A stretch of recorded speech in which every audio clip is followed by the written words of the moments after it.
Nashville's Morning News on Super Talk 99.7 WTN. Thanks for listening to Nashville's Morning News, along with Johnny B, Ken Weaver, Dan Mandis here indeed. I want to welcome on into the program John Venable, JV, they call him. John, thank you for joining us. You write for all things space for the Heritage Foundation and a 26-year F-16 pilot. Man, I bet you have some stories to tell. Dan, it's great to be with you and the people of Nashville, and I've got one or two. I bet you do. Well, someday we'll have you on to tell those. But I want to talk about, of course, you know the story that everyone's been talking about. Congressman Mike Turner comes out and he says that he wants President Joe Biden to declassify this, very serious national security threat.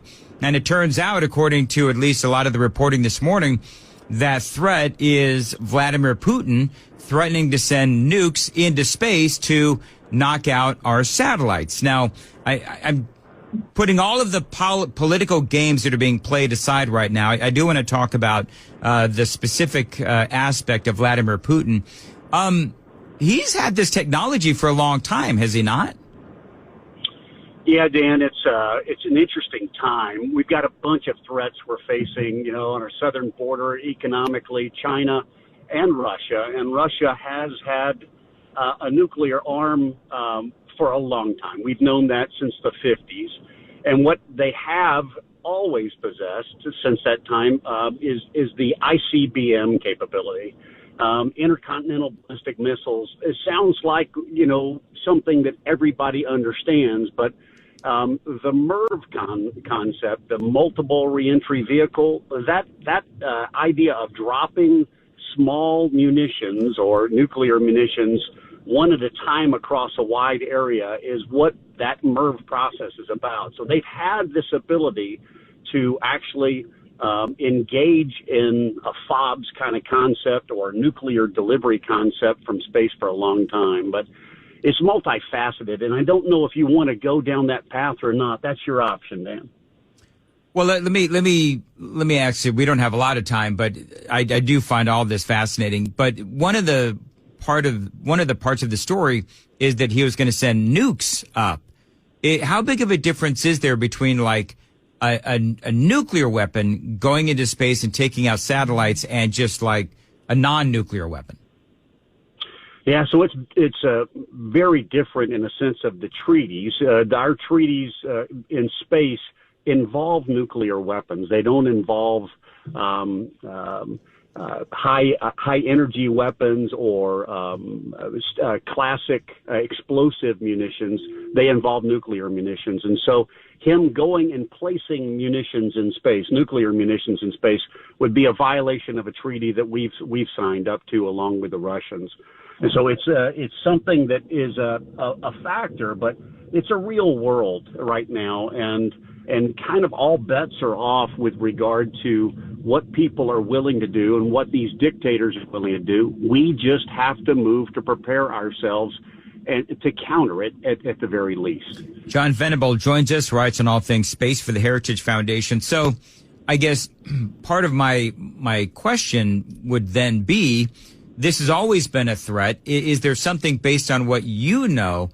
Is there something imminent that triggered Representative Warner or Turner?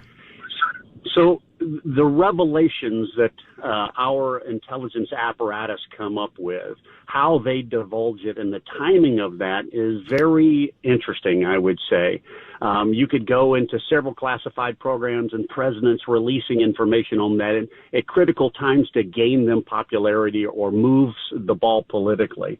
And so you have to wonder why this is taking place right now. We know China put a FOBS in space, a fractional orbital delivery system at least, several years ago, 2 years ago, and we missed it, right? We missed it, and we actually found out about it several weeks, if not months, after it took place.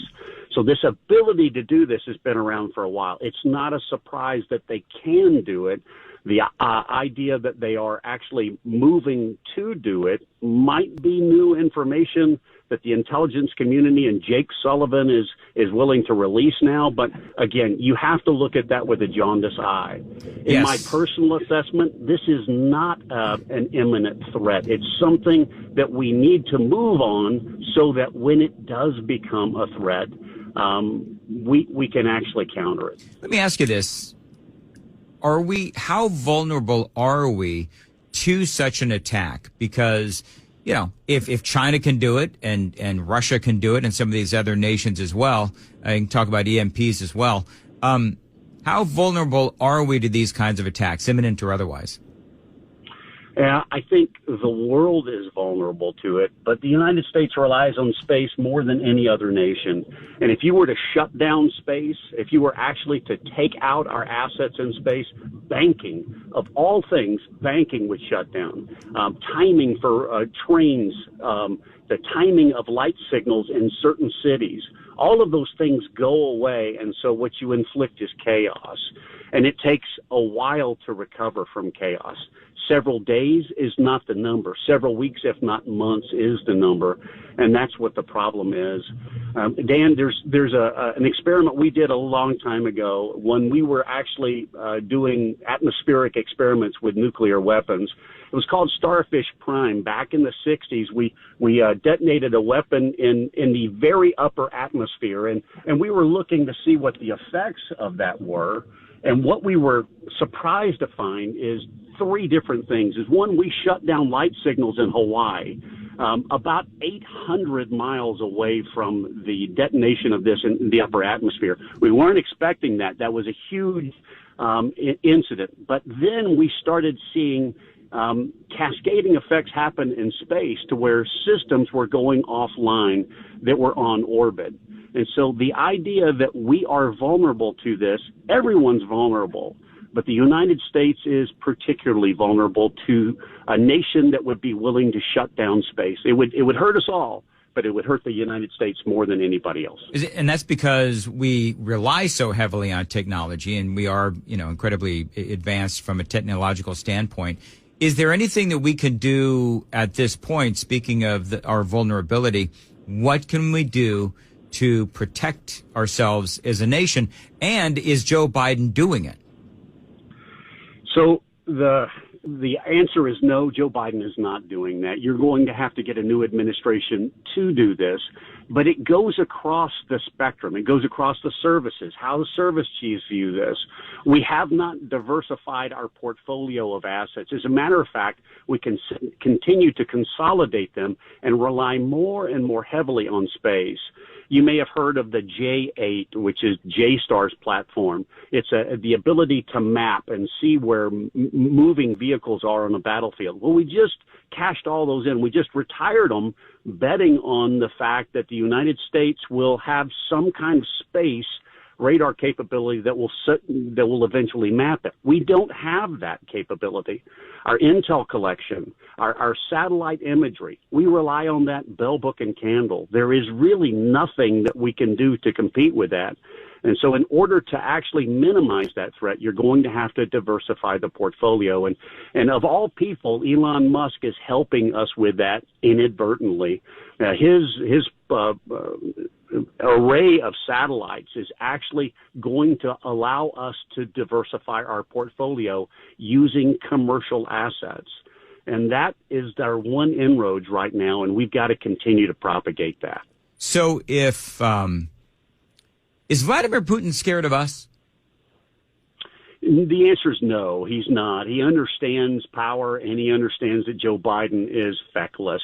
Not only is he not completely conscious, he is also compromised. In one way or another, he's unwilling to move. The same thing is true with his national security apparatus. Our Secretary of Defense is in the hospital right now. Jake Sullivan is basically a boy wonder who is inept on the global stage. So Vladimir Putin understands that. Xi in China understands that. And they broker in hard power. The United States has to come back to terms with that.